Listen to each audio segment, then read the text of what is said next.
చోటామోటా గల్లీ నాయకులే వెనుక మంది మార్బలాన్ని వేసుకుని తిరుగుతూ అవసరం లేకపోయినా దర్పం చూపించుకునే రోజులివి. రాజకీయం అంటే ప్రజాసేవ అనే మాట నుండి కోట్లు కూడబెట్టుకోవడానికి ప్రజలతో చేసే బిజినెస్ లా మార్చేశారు ఆ వ్యవస్థని.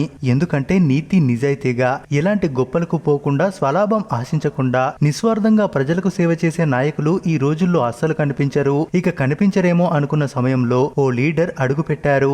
దేశంలోనే అతిపెద్ద పార్టీలో కీలక నేత అయ్యుండి అత్యంత సామాన్యంగా వ్యవహరించిన ఆమె తీరు చూసి తోటి నాయకులతో పాటు యావత్ దేశం ఆశ్చర్యపోయింది. అందరి నేతల్లా ఆమె వచ్చినప్పుడు డప్పు చప్పులు లేవు, దండలు సన్మానాలు లేవు, స్పెషల్ ఫ్లైట్ లేదు, కాన్వాయ్ సెక్యూరిటీ లేదు. మామూలు సామాన్యురాలిలాగే హైదరాబాద్ లో ల్యాండ్ అయ్యారామె. ఆమె పేరే మీనాక్షి నటరాజన్. తెలంగాణ కాంగ్రెస్ కు కొత్త ఇన్ఛార్జ్. మొదటిసారి హైదరాబాద్ కు వస్తున్న ఆమె ఏ లెవెల్లోనో వస్తుందనుకున్నారు.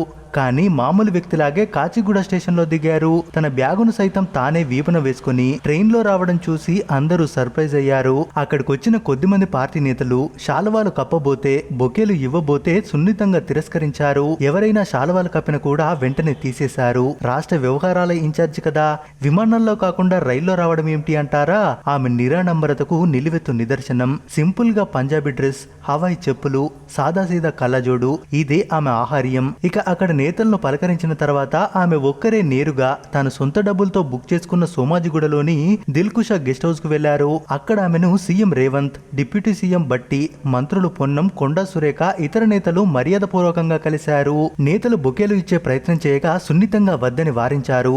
అనంతరం కార్యకర్తల నుంచి వినతి పత్రాలు తీసుకున్న ఆమె గాన్ భవన్ కి వచ్చారు. అక్కడ తన ఫోటోతో ఉన్న ఫ్లెక్సీని, నేతల హడావుడిని చూసి చిరాకు పడ్డారు. తర్వాత కార్యకర్తలను, మీడియా ప్రతినిధులను కలిసి పార్టీ నేతలతో సమావేశమయ్యారు. మీటింగ్ తర్వాత నేరుగా రైల్వే స్టేషన్ కి వెళ్లి తిరిగి ఢిల్లీకి బయలుదేరారు. తన కోసం ఎవరు స్టేషన్ కి రావద్దని, తన బ్యాగులు మోసి ఆత్మగౌరవం కోల్పోవద్దని పీసీసీ సమావేశంలో ఆమె సూచించడం, తనకు బలం లేకపోతే అప్పుడు సహాయం తీసుకుంటాననడం కూడా పార్టీ నేతలను ఆశ్చర్యపరిచింది. అడుగడుగునా గాంధీయిజాన్ని అనుసరించే ఆమె ఫ్లెక్సీలు, కటౌట్లతో ఆర్భాటంగా కనిపించే గాంధీ భవన్ ను అవేవీ లేకుండా చేసి సింపుల్ గా మార్చేశారు. తద్వారా ఇప్పటి వరకు ఒక లెక్క, ఇక నుండి ఒక లెక్క అన్న సంకేతాన్ని పరోక్షంగా రాష్ట్రంలోని పార్టీ శ్రేణులకు పంపారు. ఇక మీనాక్షి నటరాజన్ గురించి చెప్పాలంటే ఆమె అందరిలా కాదు, విభిన్నమైన నేతల్లో ఒకరామె. మధ్యప్రదేశ్ కి చెందిన ఈమె మొదటి నుంచి కాంగ్రెస్ పార్టీని నమ్ముకుని పార్టీలోనే కొనసాగడం మాత్రమే కాదు, పార్టీ కోసం కష్టపడే నిజాయితీ గల నేతల్లో ఈమె ముందు వరుసలో ఉంటారు.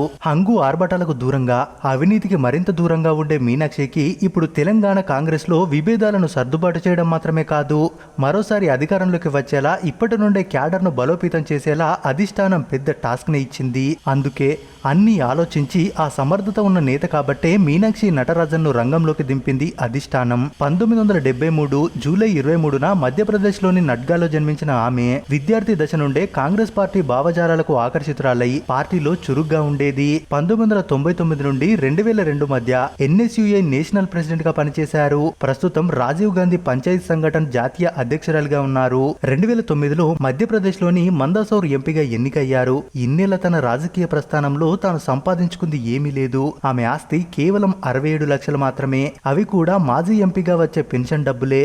అంతేకాదు పెళ్లి చేసుకుంటే ప్రజలకు ఎక్కడ సమయం ఇవ్వలేనేమోనని బ్రహ్మచారిగానే మిగిలిపోయారామె. ఇలా తాను కాంగ్రెస్ నేతగానే కాకుండా రచయిత్రగాను పేరొందారు మీనాక్షి. ఆమె రాసిన 2 నవలలు అప్నే అప్నే కురుక్షేత్ర, 1957 భారతీయ పరిపేక్ష అనే నవలలు మంచి ప్రాచుర్యం పొందాయి. అలా ఆమె అసాధారణ జీవితం, పార్టీ పట్ల ఆమె అంకిత భావాన్ని గమనించిన రాహుల్ గాంధీ పార్టీ అధిష్టానం తాజాగా తెలంగాణకు ఇన్ఛార్జిగా నియమించింది. అయితే తెలంగాణలో ఇప్పటి వరకు ఇన్ఛార్జిగా పనిచేసిన Deepa Das Munshi high class leader. ఆమె హైదరాబాద్ లో ఓ పెద్ద బంగ్లా అద్దెకు తీసుకుని సమాంతర పాలన చేశారన్న ఆరోపణలున్నాయి. ఇక ఆర్థిక పరమైన ప్రయోజనాలు పొందారని కాంగ్రెస్ నేతలు గుసగుసలాడుకునేవారు. అయితే ఇప్పుడు మీనాక్షి నటరాజన్ విషయంలో అలాంటి ఆడంబరం ఒక్కటి కూడా లేదు. కాన్వాయ్ ప్రయాణానికి దూరం, సాధారణంగా ఆమె ఆటోల్లో వెళ్లేందుకు ప్రయారిటీ ఇస్తారు. ఎక్కడైనా రాత్రి బస చేయాల్సి వస్తే సొంత ఖర్చులతో మాజీ ఎంపీ హోదాలో ప్రభుత్వ అతిథి గృహంలో ఉంటారు. గ్రూప్ మీటింగులకు తప్ప పర్సనల్ మీటింగ్స్ కు దూరం, సమయపాలన ఖచ్చితంగా పాటిస్తారు. అందుకే ఆవిడను చూసిన వారంతా నేతలంటే ఇలా ఉండాలి కదా అని ప్రశంసలు కురిపిస్తున్నారు. ఇది తెలంగాణ కాంగ్రెస్ కు కొత్త ఇన్ఛార్జిగా వచ్చిన మీనాక్షి నటరాజన్ కథ. మరి ఈ స్టోరీ మీకెలా అనిపించిందో మీ అభిప్రాయాన్ని కామెంట్స్ రూపంలో తెలియజేయండి. మరిన్ని ఇలాంటి వీడియోస్ కోసం మన ఛానల్ ని తప్పకుండా సబ్స్క్రైబ్ చేసుకోండి.